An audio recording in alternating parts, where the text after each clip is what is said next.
대통합 방송 뉴스엔진 정답은 없다. 지금 시작합니다.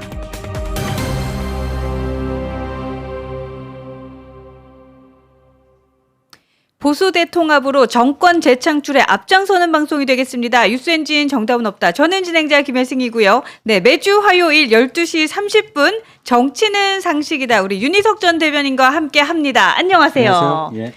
점점 더 바빠지실 것 같아요, 이제. 출마 선언을 하신다고 이제 하기 때문에 네. 예, 이제 뭐 그렇죠. 예, 예. 아니 방송 전에 이제 저도 소식을 접했는데 이번 주 목요일 2시 국회 본관 앞 계단에서 21대 대통령 선거 출마 선언을 이제 한동훈 대통령 후보가 진행을 한다라는 얘기가 들리네요. 네. 음. 그렇게 공지를 했습니다. 네. 예. 근데 이제 이 장소가 갖는 의미가 무엇일까 좀 궁금해요.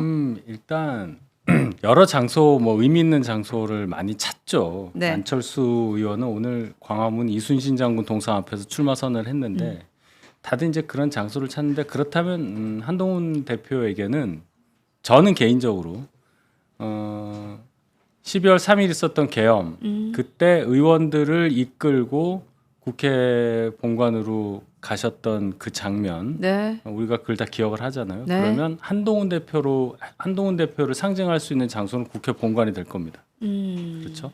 그렇기 때문에 본관 앞에서 본관을 배경으로 선언을 한다는 것은 그 자체로 큰 의미가 있다. 그러네요. 예, 저는 그렇게 봅니다. 네, 그러네요. 그 상징성이 딱 지금 머릿속에서 그려졌어요. 네. 네, 네.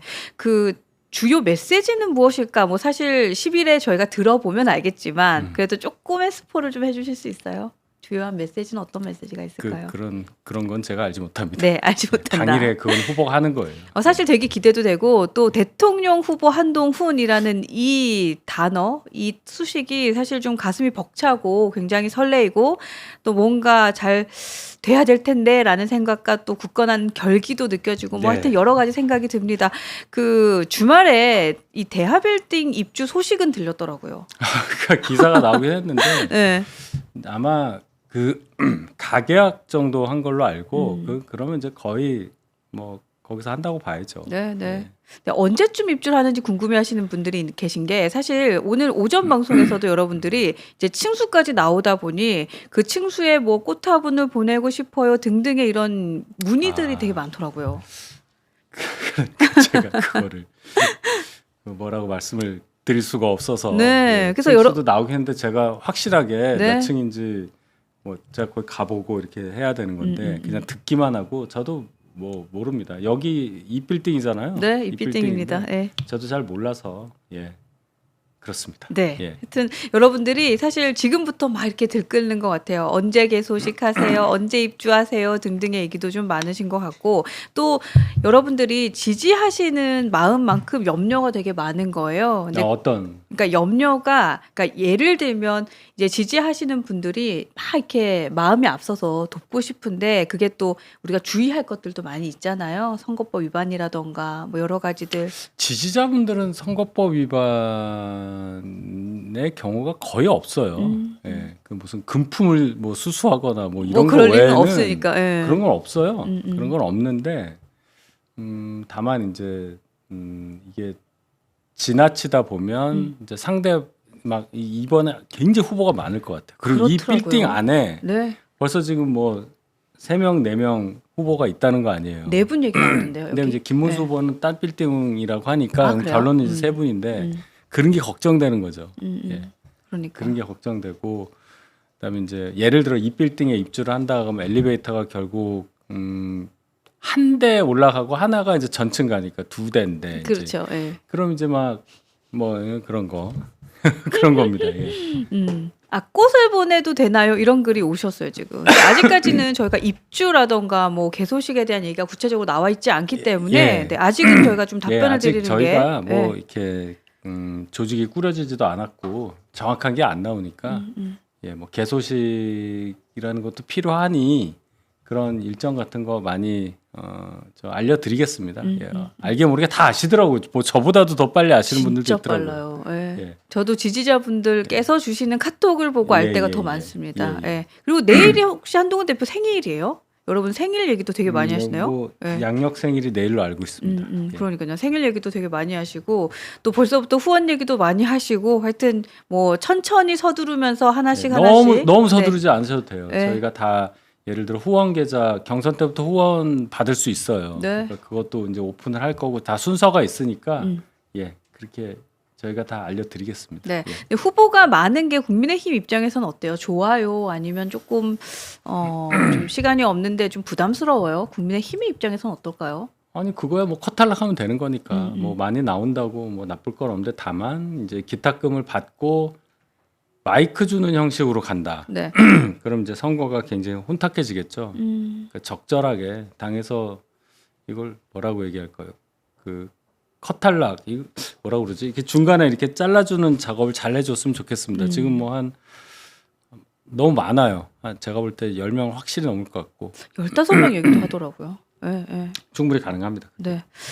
저희가 오늘 할 얘기가 너무너무 많은데 일단 한동훈 대표의 페이스북 글부터 얘기를 좀 할게요. 요거 저희가 내용이 너무 많아서 혹시 놓칠까봐. 네. 한동훈 대표가 오늘 오전입니다. 네. 페이스북에 추경과 관련돼서 좀 추경을 과감히 할 필요가 있다라는 글을 올렸는데 여기에 대한 내용 먼저 좀 확인해 보도록 하겠습니다.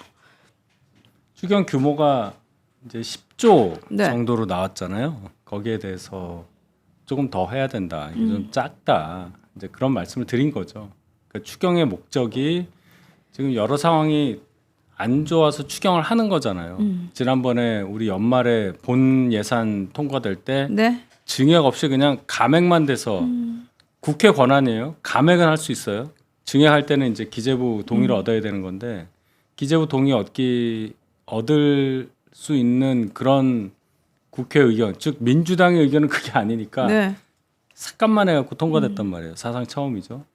그러니까 늘릴 부분이 안 늘려진 게 있죠. 그 부분을 그럼 추경으로 이제 뒤늦게 하는 건데 그러기엔 규모가 너무 작다. 우리 예산이 거의 뭐 700조 가까이 된단 말이에요. 네. 그러니까 이 부분은 좀 더해서 과감하게 돈을 쓸 때 좀 과감하게 써서 효과를 내자. 이제 얘기죠. 근데 사실 그러니까 이게 국회에서 민주당이 깎을 때는 되게 화끈하게 확 깎았어요. 근데 이게 다시 추경을 편성하는 데에는 또 절차가 조금 있네요. 그렇죠. 네. 예, 국회 동의를 받아야 되니까요. 그러니까 이게 그냥 뭐 보복성으로 이렇게 확 깎아서 될 일이 아니었는데라는 생각을 또 요즘 좀 하게 되는 것 같아요. 그러니까 뭐 네. 보복성 뭐 그런 얘기 나오는데 네. 어쨌든 지금 이번에 이슈는 추경 규모가 좀 작다. 그러니까 좀 더 늘려보자. 이런 오늘 페북 글이었습니다. 네, 그리고 사실 이번에 이제 요청하는, 그러니까 추경을 좀 늘려야 된다라는 요청을 하는 것 중에서 뭐 첨단 전략 산업 기금을 좀 신설해서 반도체나 핵심 예. 전략 산업의 예. 유치에 좀 큰 힘이 돼야 된다라는 얘기를 보면서 네. 확실히 한동훈 대표는 이제 좀 정책적으로 그리고 네. 좀 국가 산업 발전에 늘 신경 쓰고 있구나라는 생각도 좀 하게 맞습니다. 됐습니다. 예. 예. 자, 드디어 이제 대통령 선거 일자가 나왔더라고요. 6월 3일인데 이날이 네. 화요일이고 오늘 기준으로 제가 디데이를 확인해 보니까 55일밖에 안 남았어요. 네네. 깜짝 놀랐어요. 예, 55일. 예. 예.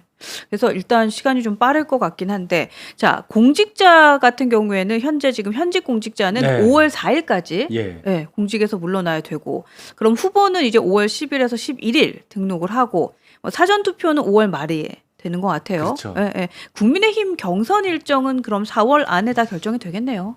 그러니까 아직 나온 건 아닌데요. 네.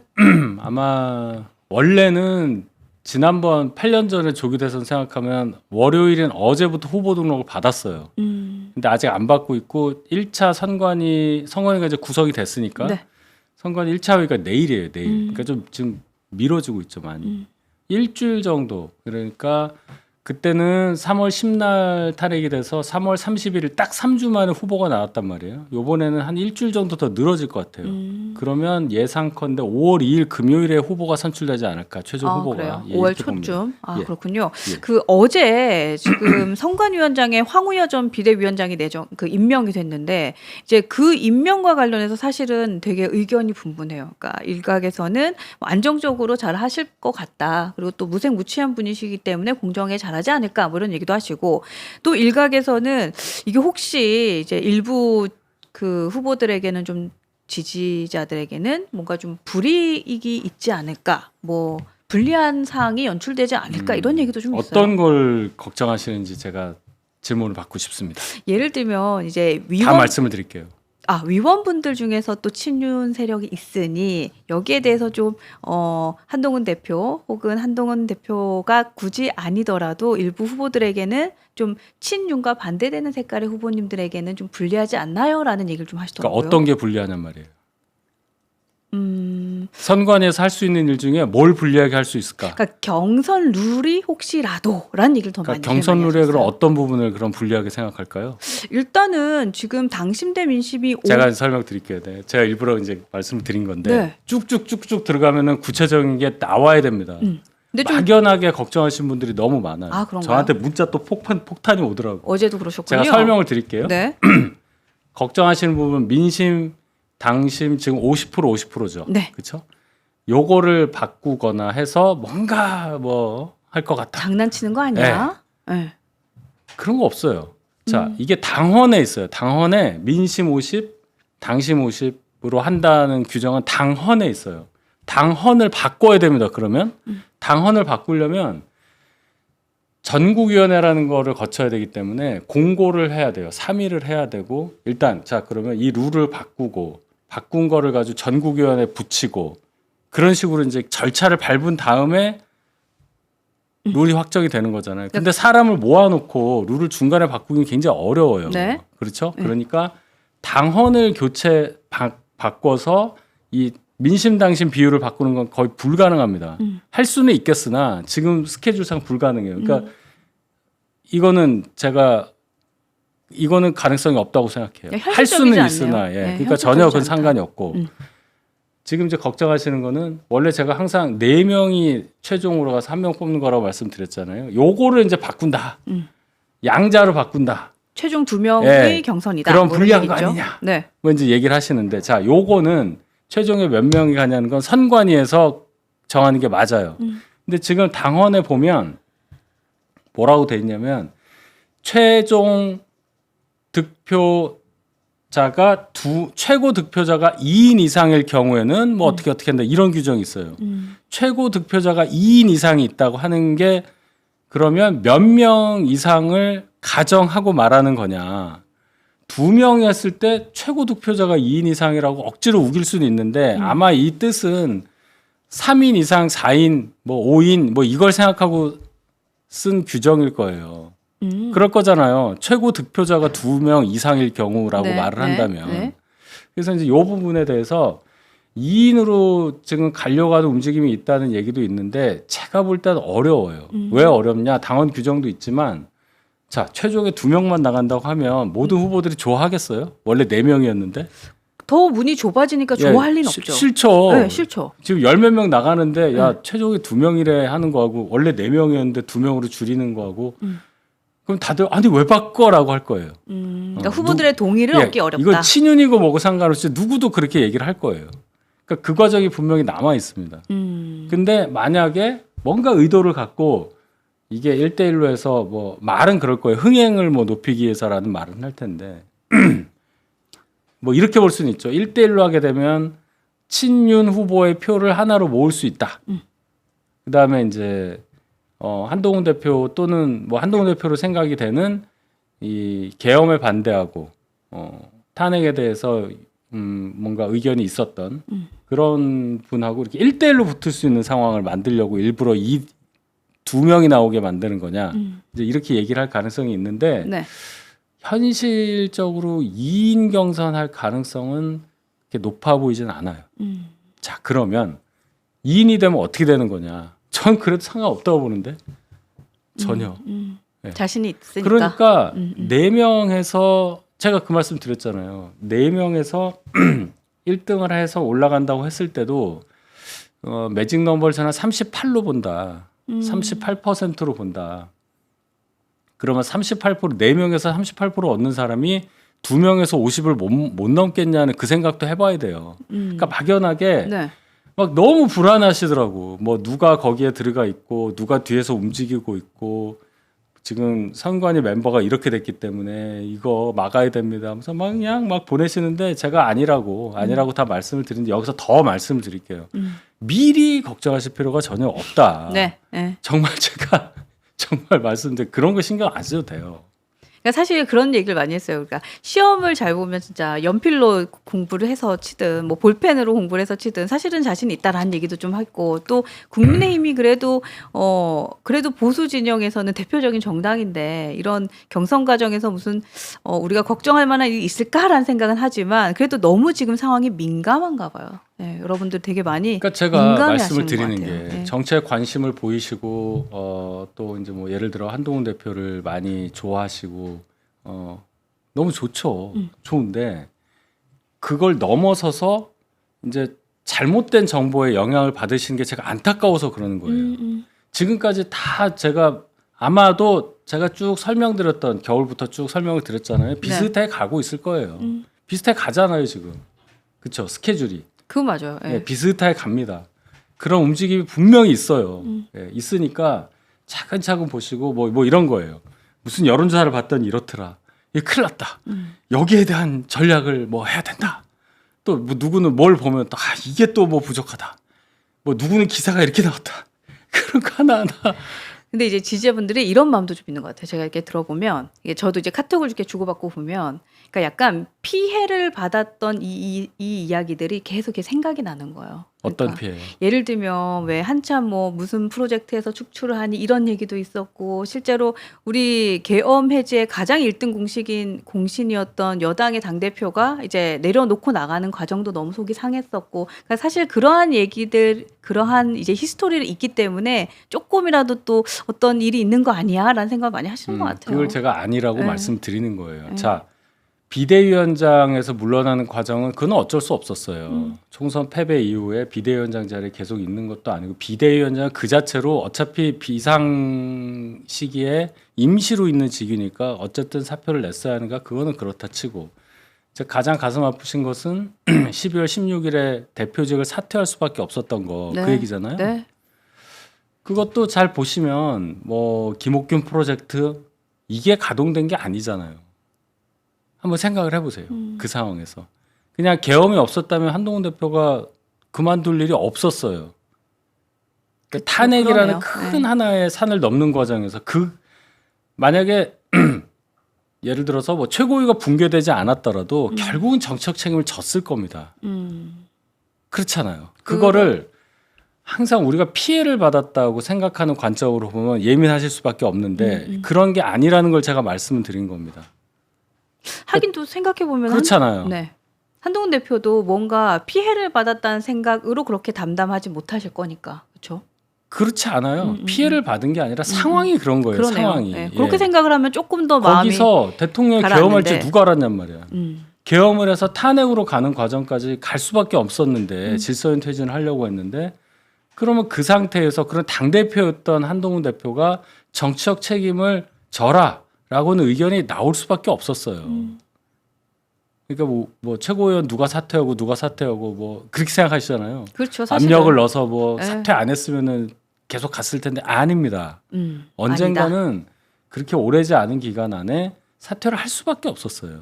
저는 그렇게 봐요. 그냥 수순적인 예. 건데 조금 더 빨라진 것이다. 예, 그거를 누가 어떻게 해서 이렇게 됐다 이렇게 생각하면 한두 끝도 없죠. 그 궁중 드라마 같은 게 되는 거니까 그럼 너무 복잡해져요. 그럼 제가 요 질문까지는 좀 들어볼까요? 그러니까 여러분들이 계속해서 글 올려주신 거 제가 쭉 읽어보니까 그러면 그 선관위에 들어가서 이제 임명을 받은 분들, 그러니까 위원분들은 어떤 식으로 이제 임명이 됐는지는 좀 궁금해하시는 것 같아요. 그러니까, 어떤 식으로? 네, 그러니까 어떤 방법, 임명의 기준 같은 것들이 있었나요? 그건 뭐 위원장이 하는 거예요. 위원장이 임명을 하는 거예요. 그러니까 위원장이 그냥 임명을 한 거다라고 생각을 하면 되는 거네요. 그렇죠. 위원장이 임명을 하는 거고, 그러면 이제 황우여 위원장이 비대위원장 하셨잖아요. 네. 최근에 거기에 이제 비대위에 있었던 분들이 많이 들어갔죠. 조은희 의원이 비대위원장 비서실장이었어요. 그다음 전주회 비대위원 있었고, 그다음에 그때 당직했었던 분들 이양수 의원도 그때 당직을 했었고, 뭐 그렇게 보시면 돼요. 예. 그러니까 황우여 전 비대위원장이 지금 그때 당시에 비대위를 했을 때의 구성 멤버들이 많이 들어갔네요. 그렇죠. 네, 네. 그러니까 그렇게 자기가 일을 자연스럽게. 하는데 그래도 아는 사람이라 해야 될 거 아니에요. 그러네요. 또 그렇게 생각하면 되게 네, 자연스럽네요. 그러니까 이거를 막 뭐 어떻게 친한 후보가 친한 걔가 하나도 안 들어갔냐. 뭐 이렇게 보실 수도 있는데 제가 볼 때는 그냥 위원장이 자기가 좀 아는 사람하고 일하고 싶은 게 인지상정인 거고, 그다음에 거기 뭐 당직자하고 뭐 대학생 위원 그 두 분도 들어갔고, 저 사무처 직원 그 네. 두 분 들어갔고, 이양수 위원장은 부위원장은 이제 삼선이니까 그래도 당 사무총장도 하시고 했으니까 이제 들어가신 거고, 그다음에 이제 나머지 의원들이 왜 친한 개가 없냐 뭐 이러시는데, 일단 뭐 그 부분이 누가 들어가서 이제 뭐 견제를 한다거나 예를 들어서 서로 막 이런 얘기가 있어야 한다 이렇게 주장도 하시는데, 룰 바꾼 게 쉽지 않아요. 아까 말씀드렸듯이. 그러니까 이런 거 너무 그렇게 예민해 하시지 여의도에서도 별로 그렇게 생각 안 하시는데 그냥 막 한 명 한 명 이렇게 그러시지 않으셔도 됩니다. 예, 지금 진짜. 조계춘님께서도 걱정했습니다. 아니, 걱정하지 마세요. 제가 진짜 너무 네. 너무 그 말씀드린 게 뭐냐, 우리는 걱정할 게 뭐냐면요, 이 경선 관리 이런 거 잘해요. 한두 번도 아니니까 당은. 제가 걱정하는 건 뭐냐면 이게 우리가 에너지를 집중하는 데 집중을 못하고 자꾸 엉뚱한 데다가 쓰시는 그게 안타까운 거예요. 그러니까 아마 이럴 겁니다. 이게 부족한 것 같아요. 이게 이런 것 같아요. 근데 정치하는 과정에서 다 할 수가 없어요. 그러니까 선택과 집중이 진짜 이렇게 짧은 시기에는 정말 더 필요한데. 지금은 보세요. 진짜 더 자, 필요한데. 출마 선언을 해. 네. 우리는 뭐에 집중해야 되냐? 자, 출마 선언을 예를 들어 목요일 날 하잖아요. 네. 뉴스로 도배를 해야 돼요. 그다음에 이게 막 각종 커뮤니티든 무슨 뭐 유튜브든 간에 뭐 짤로 생성이 되든 이런 걸로 쫙 깔아주는 게 중요한 거지. 그런 겁니다. 뭐 무슨 지금 선관이 무슨 상관이에요? 자, 유스엔진도 접수. 저희도 이제 출동을 네, 해야 될 것 그런 같아요. 거 신경 안 써도 유스엔진 돼요. 접수. 당에서 다 합니다. 그러니까 진짜 중요한 게 뭔지 이렇게 또 찍어주시니까 예, 너무 좋고. 제발. 오늘 아까 이제 처음에 얘기하셨던 이 선관위원에 대한 이슈라던가 요거 저희가 짤로 만들어서 드릴 테니까 우리 대변님도 문자 많이 받으시잖아요. 그 영상을 딱 이렇게 보내주시면 그러니까 저는 네, 끝나겠네요. 저한테 보내시는 분들은 저한테 줘요, 그런 걸. 아 그래요? 네, 그러니까 뭐 아주 초고관여층이니까 제가 네. 오히려 정보를 많이 받아서 감사한 부분도 있는데, 많이 걱정들을 하시더라고.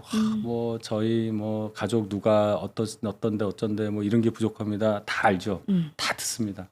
근데 제가 이제 그런 의견을 다 받고 이렇게 보면 과도하게 걱정하시는 게, 그게 제가 걱정이 되는 게 하나가 있고, 네. 그다음에 어떤 분들은 막 잠도 안 주무시는 것 같아. 막 새벽에도 보내고. 그러니까 그러실 필요가 없다는 거예요. 아 그렇구나. 그렇게 열정적이구나. 네, 그러니까 그러실 필요가 없어요. 그럼 일단 저희가 첫 번째 미션은 제가 받은 것 같아요. 우리 전 대변인께서 되게 좋은 가이드를 주셔서 저희가 목요일 2시에 이제 진행되는 거 저희도 좀 출동을 하고 많이 좀 영상도 만들고 짤도 만들고 여러분들하고 공유하고 나누고 하면서 저희가 파급력을 높여보는 일에 집중해 보도록 하겠습니다. 예, 요거 좋네요. 자, 근데 이제 이제 대선 후보자들로 언급되는 분들이 하나 둘 출마 선언을 하면서 이제 그들만의 메시지를 계속해서 내고 있는데, 일단 안철수 의원에 대한 얘기를 좀 해보도록 하겠습니다. 네, 안철수 의원이 일단 이분을 보면 본인 역시도 중도층에서 조금 내가 먹힌다 이런 생각을 하시는 것 같아요. 네. 그리고 이재명은 뭐 중도층이 안 찍지 않냐, 뭐 내가 할 수 있다 이런 이미지와 뭐 이런 메시지를 내고 있는데, 사실 이분도 생각해 보면 계엄과 탄핵에 대해서는 명확한 입장을 보여주셨어요. 그렇죠. 네. 예. 근데 이분은 계엄 해지 때는 없지 않았나요?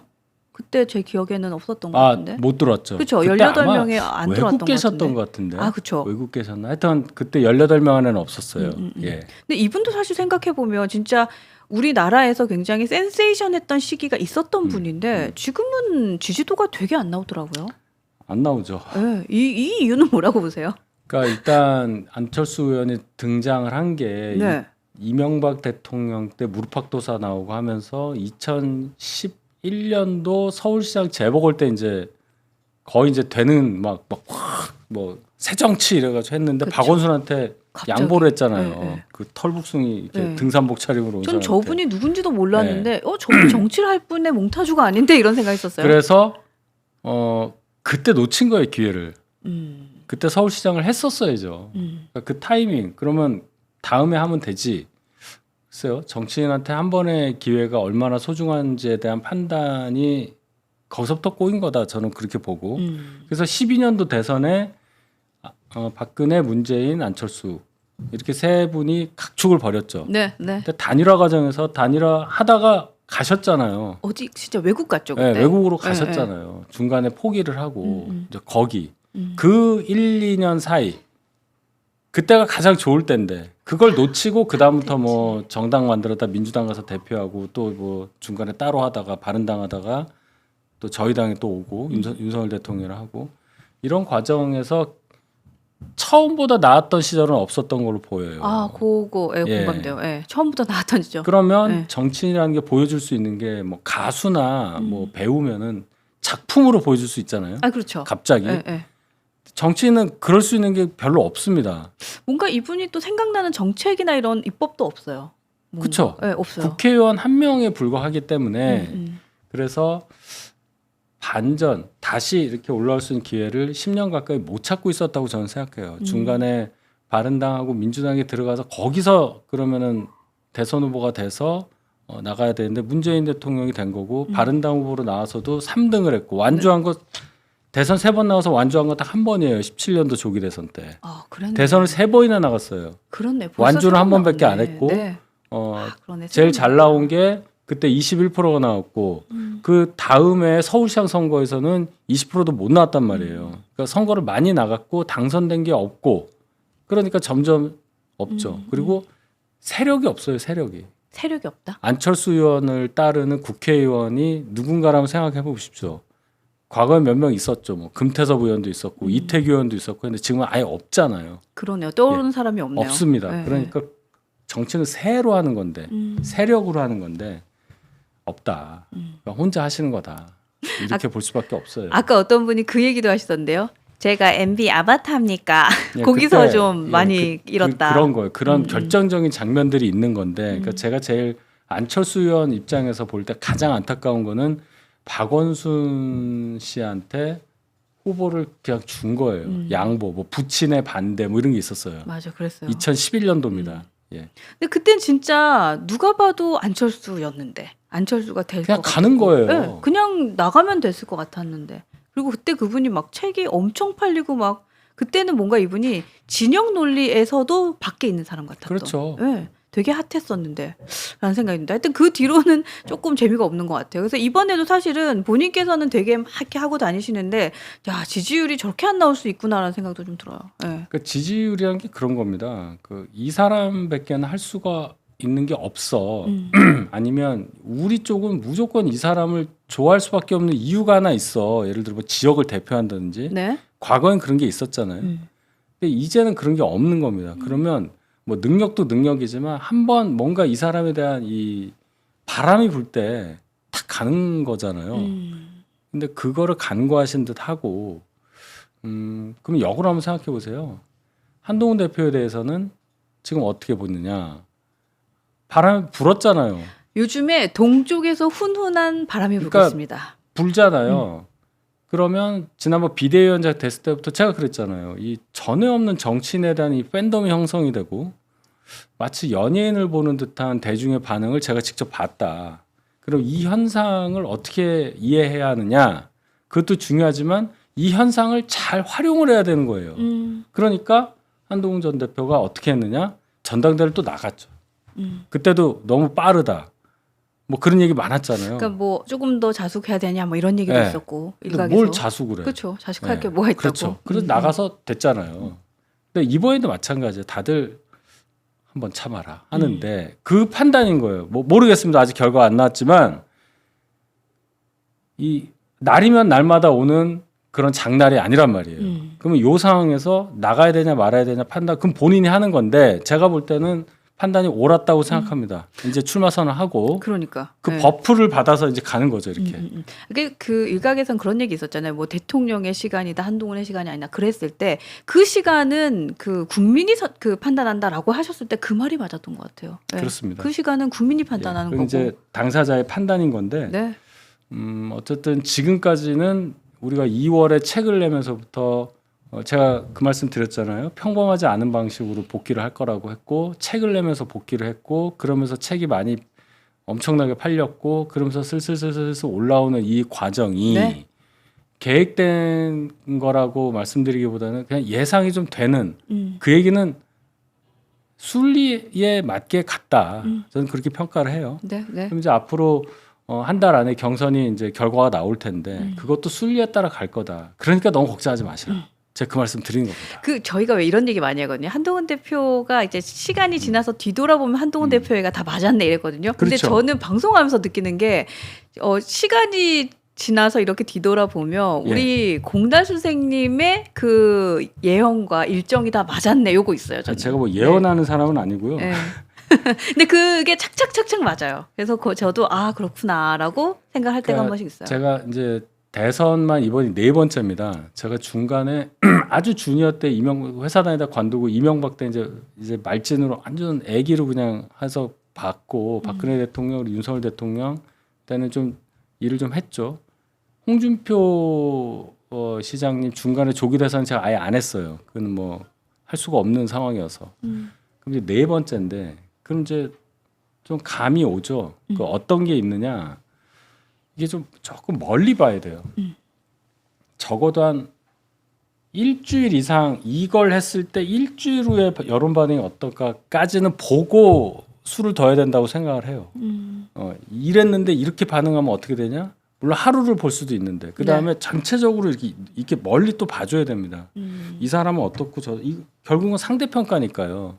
그래서 그거를 가지고 이 틀을 가지고 쭉 가야지 이렇게 가지고 가다 보면 굉장히 어려운 경우가 발생을 하더라. 놓치는 경우가 예. 생길 수 있겠네요. 그래서 제가 종합적으로 볼 때 지금 한동훈 대표 주위에 이제 거의 자원봉사 수준으로 도와주시는 분들이 많이 있는데 이 돌아가는 거, 이 성과, 퍼포먼스, 그다음에 뭐 이 끈끈함 이런 것들이 다른 어떤 경선 전 캠프보다 좋아요. 지금 상황이.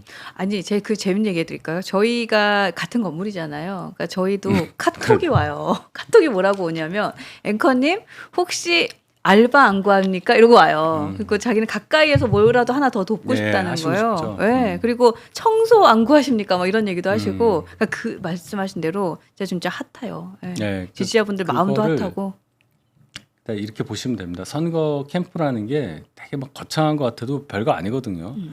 거의 뭐 그냥 아주 작은 하나의 그냥 사무실 몇 개 있는 거예요. 그러니까 뭘 도와주시고 싶어 하시는지 충분히 제가 아는데 결론은 뭐 앞으로는 이럴 수 있어요. 지방을 돌면서 토론회를 많이 할 겁니다. 예, 그때 이제 시간이 되시는 분은 와주시면 제일 그게 힘이 되는 거고 그 다음에 주변에 이제 제가 말씀드리잖아요.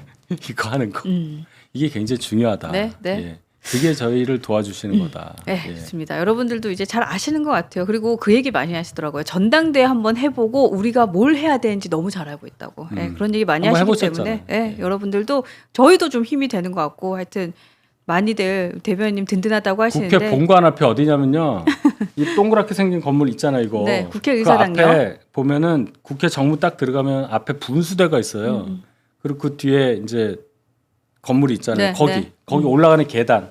하얀색 화강한 계단. 그러니까 정문 들어가서서 딱 그냥 정문. 직진. 네, 직진. 네. 그러면 거기 가면 계단이 계단 있어요. 있습니다. 네, 직진만 하시면 되고요. 네, 모르시면 뉴스엔진 연락 주세요. 같이 갈게요. 네, 김문수 장관 얘기도 좀 하겠습니다. 김문수 장관은 오늘 국무회의 직후 뭐 사퇴 의사를 밝히고 조기 대선 출마하겠다라고 아예 기사가 떴더라고요. 이분도 그냥 나오시겠지 했는데 나오시는 당연히 것 나오시죠. 같아요. 네, 네. 그분은 처음엔 이제 지지율이 갑자기 뜨니까 굉장히 어리둥절해 하시다가 그렇게 되니까 이제 의지를 나가야 되겠다. 근데 지금 그 단계를 넘어섰다고 하더라고요. 아, 지금 속보 떴네요. 지금 출마 선언한 것 같아요. 네, 저 그러니까 속보 좀 올려주세요. 네. 후보가 되는 걸 확신하고 있는 상태라고 들었습니다. 일단. 아, 그럼 맞네요. 예. 근데 정치인이 확신을 그렇게 쉽게 하기가 어려운 거죠. 뭐가 나와서 어떻게 바뀔지 모르는 거니까. 그렇죠. 끝까지 가봐야죠. 그래요. 근데 지금 제가 여론조사 얘기는 하나 좀 이어서 가고 싶은데 이제 한국갤럽에서 6일에서 7일 사이에 조사한 여론조사가 있는데요. 이게 보니까 윤석열 대통령 파면이 4일 날 진행이 됐기 때문에 그 이후까지의 모든 상황을 다 반영한 거고요. 이게 무당층 기준으로 이제 포인트가 됐는데 무당층에서 국민의힘에 있는 후보자분들과 그 이재명 대표를 양자 대결을 했어요. 근데 지금 그 자료 좀 보여주세요, 감독님. 무당층에서 유일하게 김문수 장관만 졌어요. 그 제가 이거 보면서 와 이거 보셨는데도 나오실까 했거든요. 지금 보시면 지금 무당층 이제 그러니까 없음 혹은 모름으로 얘기하신 분들 그 퍼센테이지가 김문수 장관하고 딱 봤을 때만 이재명 대표랑 이렇게 양자 대결했을 때 일단 단계가 있잖아요. 네. 후보가 돼야 본선을 나가는 거니까 그렇죠. 후보가 되는 단계에서는 무당층에서 어떻게 되는지 저게 막 엄청난 차이가 나지는 않을 거예요.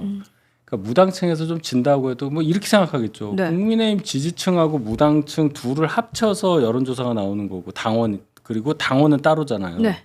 그 당원 50%가 있는 거고 지지층도 당원과 비슷한 사람일 거고 거기에 이제 무당층까지 섞어서 여론조사 한다고 했을 때 그럼 네. 무당층이 얼마나 여론조사에 걸릴 거냐 그 비율은 없거든요. 뭐 무당층은 20% 들어가고 이런 게 없어요. 그렇죠. 그렇게 따져보면 저 조사에 대해서는 의미는 본선에서는 좀 볼 수는 있겠는데 후보 저희가 결정한 데서는 아무런 레퍼런스가 안 됩니다. 저거는 네, 네. 아무 의미가 없어요. 저렇게 얘기하면은 뭐 다 지지자들이 전화 받는데 하면은 끝나는 거예요. 근데 그 비율을 우리는 몰라. 예. 그러네요. 예. 그래서 속으면 안 돼요.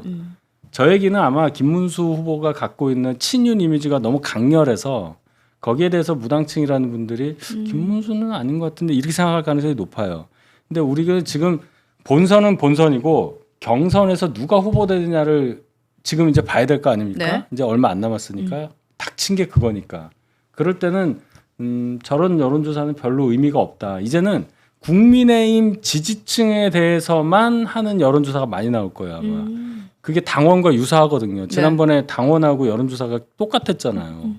결과가. 네, 네. 그러니까 무당층이 섞이든 뭐든 별로 그렇게 별로 차이가 없다는 얘기입니다. 전화 받는 사람들이 그렇다는 거예요. 그러면 국민의힘 지지층 상대로만 보는 여론조사 결과가 최종 결과하고 유사할 수가 있잖아요. 그래서 제가 갤럽에서 국민의 지지층만 보시라 하는 거예요. 다른 거 보실 필요 없어요. 네.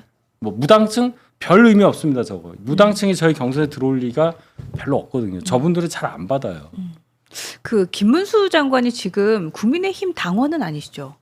당원이었다가 아닌 걸로 알고 네, 있습니다. 저 아닌 걸로 저 예, 들었는데 그러면 정확히 모르겠어요. 아닌 것 같아요. 그렇죠. 근데 이 경우에는 그러면 이제 경선에 나가려면 입당을 해야죠. 입당을 근데 이거는 특별 조항을 줘요. 그래요. 예. 그러면 국민의힘 경선에 참여하는 거는 변수가 있을 건 없겠네요. 그걸 만약에. 이 결의를 해서 네. 오늘 입당한 사람에 대해서 후보 자격 준다, 후보 등록 받아준다 이런 걸 다 합니다. 아 그래요. 그래야 영입을 하죠. 예를 들어서. 그러면 이거는 뭐 이렇게 큰 변수로 작용할 건 아닌 것 그런 건 같다. 아닙니다. 네, 예. 네, 좋습니다. 오세훈 시장도 출마 선언이 임박한 것 같아요. 왜냐하면 여기는 여의도 사무실 구체적으로 국민의힘 당사 앞에 사무실 계약했다는 얘기까지 나오더라고요. 계약을 확실히 한 건지는 모르겠습니다. 뭐 나오실 수 있죠. 고민한다고 어제 하셨으니까. 네. 아무래도 고민한다는 얘기는 나온다는 얘기로 들리잖아요. 그렇죠. 뭐 거절은 아니니까. 아직 출마 선언이나 이런 얘기는 없으니까. 네. 예. 좋습니다. 네, 여러분들도 많이 의견을 주고 계시고, 그러니까 지금 김문수 장관은 복당을 해야 되는 게 맞나 봐요. 여러분들도 계속 복당에 대해서 해야 된다라고 얘기를 하시고요. 네, 그 오늘 아침에 있었던 속보 얘기도 좀 하나 하도록 하겠습니다.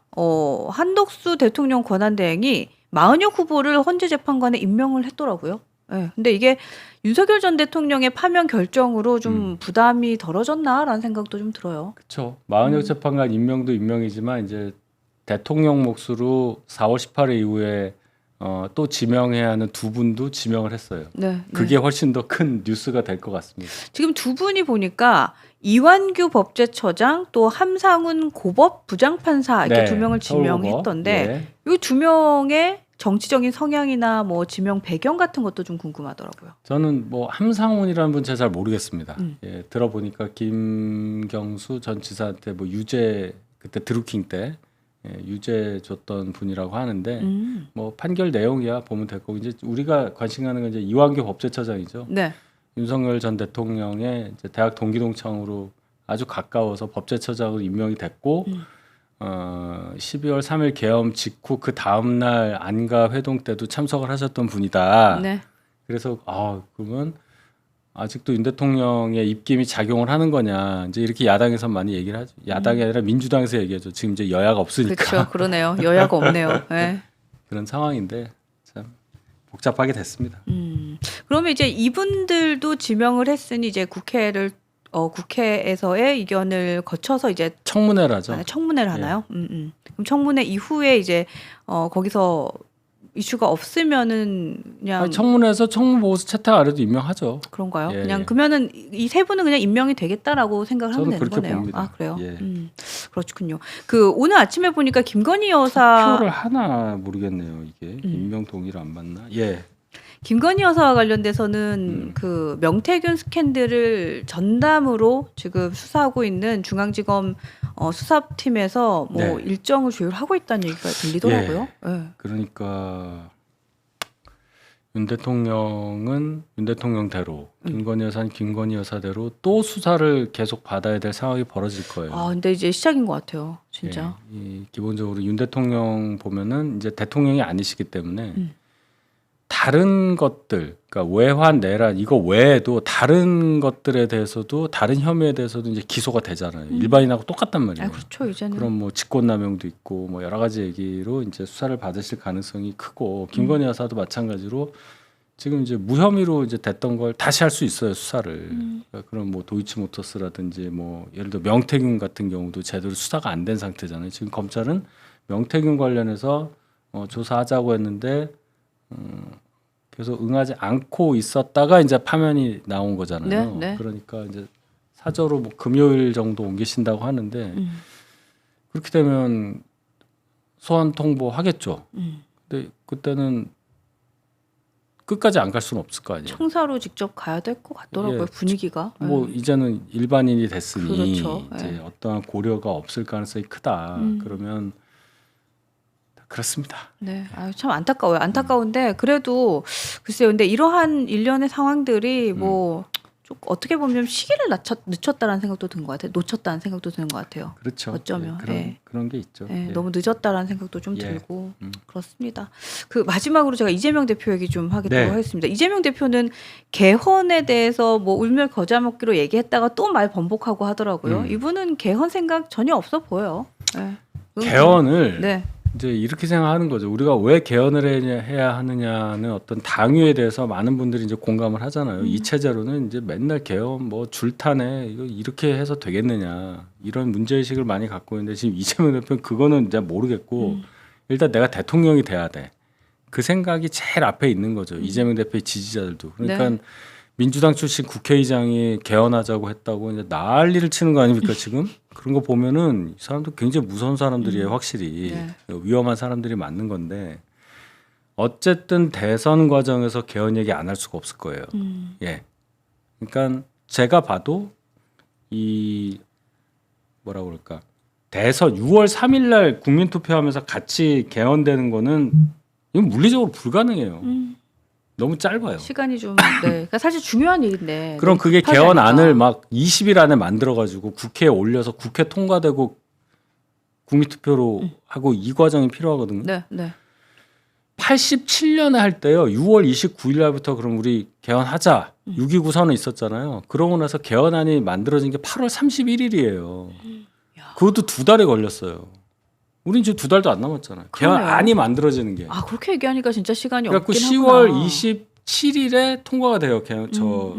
국민 투표가. 그러니까 기간이 많이 걸리죠. 그러네요. 한 넉 달 걸린단 말이에요. 그러면 지금부터 시작을 해도 그럼 8월에 되는 뭐 대선이 6월인데 안 된단 말입니다. 그런 상황에서 보면 좀 무리한 말씀을 하신 느낌이 들어요. 우원식 국회의장은. 근데 그분이 그 얘기를 꺼낸 속내는 뭔 것 같으세요? 그거는 이제 네. 본인이 국회의장인데 국회의장은 2년 하잖아요. 2년. 네. 그러니까 자기가 국회의장으로 있을 때 개헌을 했던 국회의장으로 남고 싶은 거예요. 아 그렇게. 그러니까 자꾸 개헌하자. 지금 대통령도 없고 지금 하자 어. 하시는 것 같아요.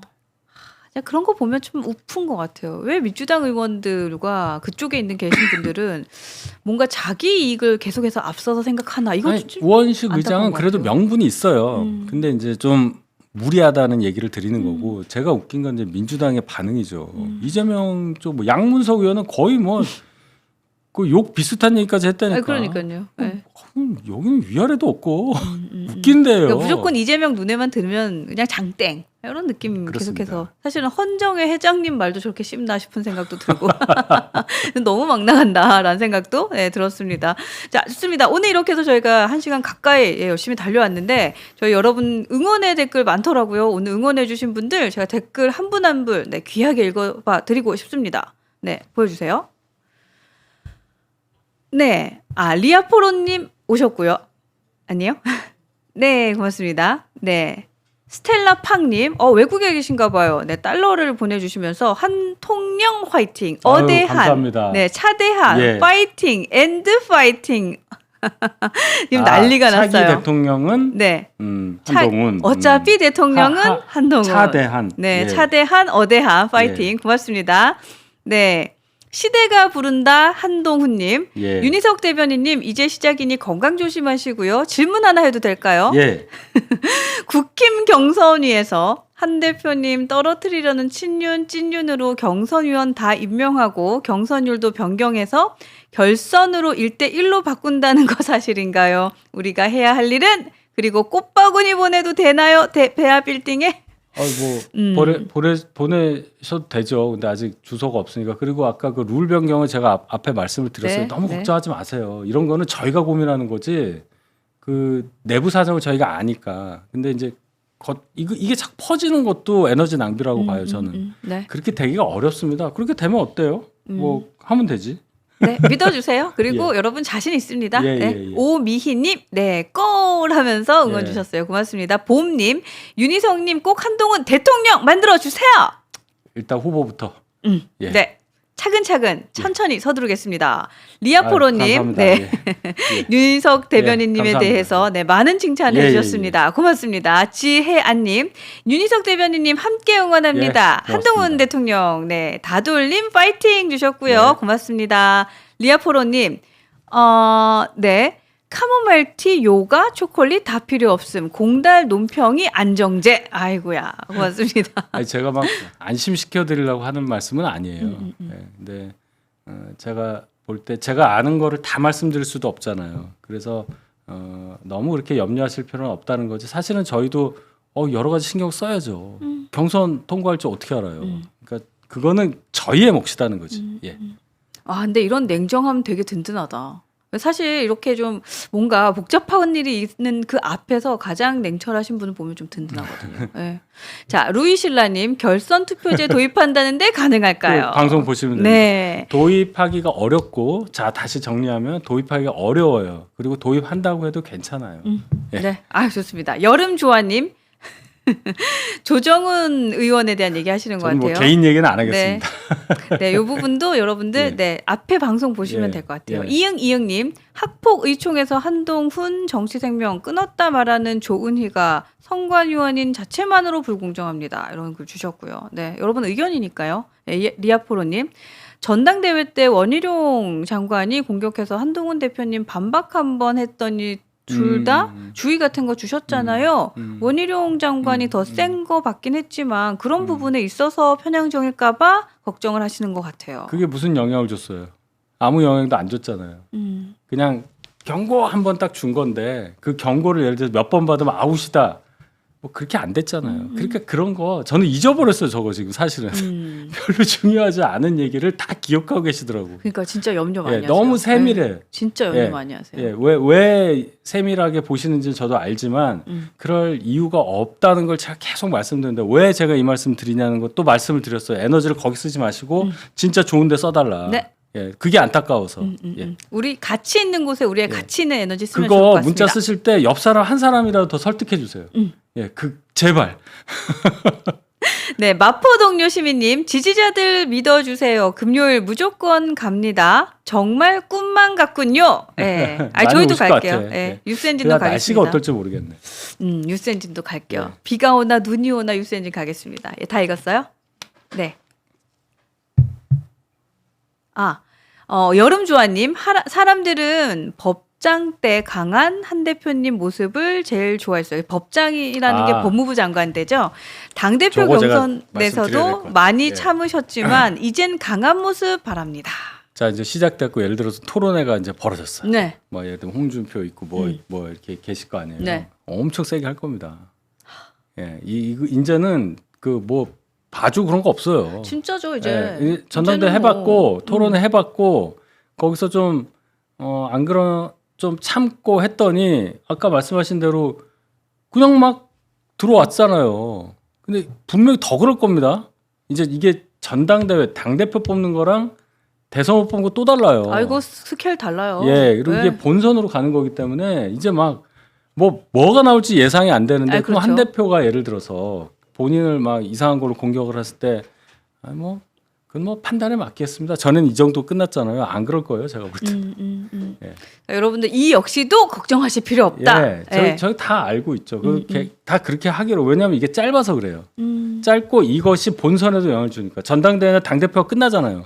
근데 여기 하나 더 있잖아. 그러네. 그러니까 예. 전국에서 그걸 보시는 분이 본선에서도 투표하실 분들 아니에요. 그러네. 예, 그러니까. 아 여러분, 하여튼 뭐 제대로 한다. 예. 걱정하지 마시라. 이게 지난번 전당대회하고 다르다. 음. 예, 여러분이 뭘 기대하시든 그렇게 될 거예요. 좋습니다. 네, 바넬 로피님, 안철수 의원 본인 해명은 당사랑 국회 우왕좌왕 하다가 못 들어갔다고 했어요. 아 그래요? 계엄 해진 날 얘기하시는 것 같아요. 네, 야니임님. 함께 가요 한동훈 파이팅. 네, 냠냠쩝쩝이님, 윤희성님 항상 응원드리고요. 말씀에 안심이 되고 너무 든든합니다. 네, 한 대표님 목요일 2시 출마 선언하는데 그날요? 윤희성님 함께 가시나요? 목요일이면은 예, 아침부터 라디오 나오고 막 하잖아요. 2시에 이제 MBC 원래 방송인데 그거 당연히 안 가야죠. 예. 네, 저희도 갈 2시에 거고 갑니다, 저. 갑니다. 네. 다 갑니다. 우리 다 같이 가요. 네, 오지연님, 이재명 이길 사람.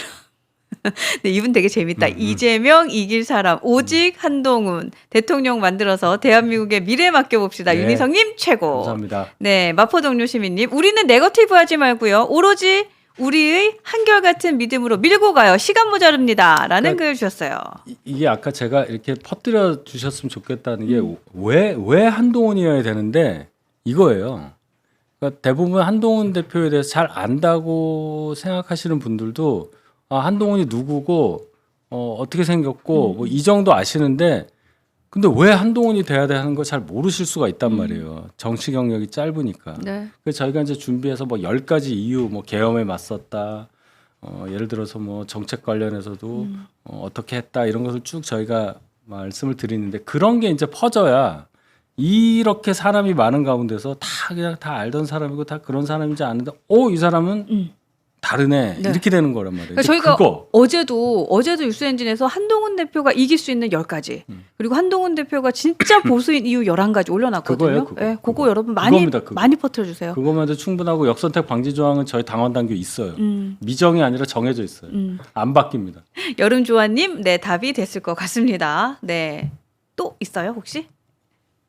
빨리 보여주세요. 네, 승현님, 너무 많이 참석하는 게 민폐는 아닐지요라는. 뭐가요? 네, 그 목요일 날. 아니요, 뭐 많이 오시면 좋죠. 다 같이 갑시다. 예, 네, 저도 갈 많이 거예요. 오시면 좋죠. 네, 하이퐁님, 윤희성님 요즘 잘 보고 있습니다. 네, 감사합니다. 하이퐁님도 우리 내일 만나요. 네, 예. 보험님, 한동훈 화이팅! 네, 감사합니다. 고맙습니다. 자, 이렇게 해서 저희가 오늘 1시간 열심히 달려왔고요. 네, 끝인사 짧게 해주시면 다음 방송 제가 하겠습니다. 하여튼 내일 모레죠? 목요일.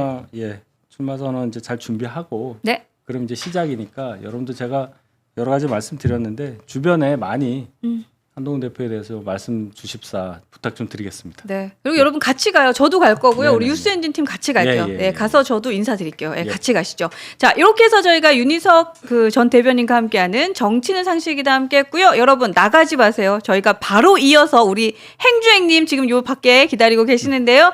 행주행님과 함께하도록 하겠습니다. 자, 5분 있다 올게요. 나가지 마세요. 함께해 주신 분들 고맙습니다. 네, 감사해요. 감사합니다. 예.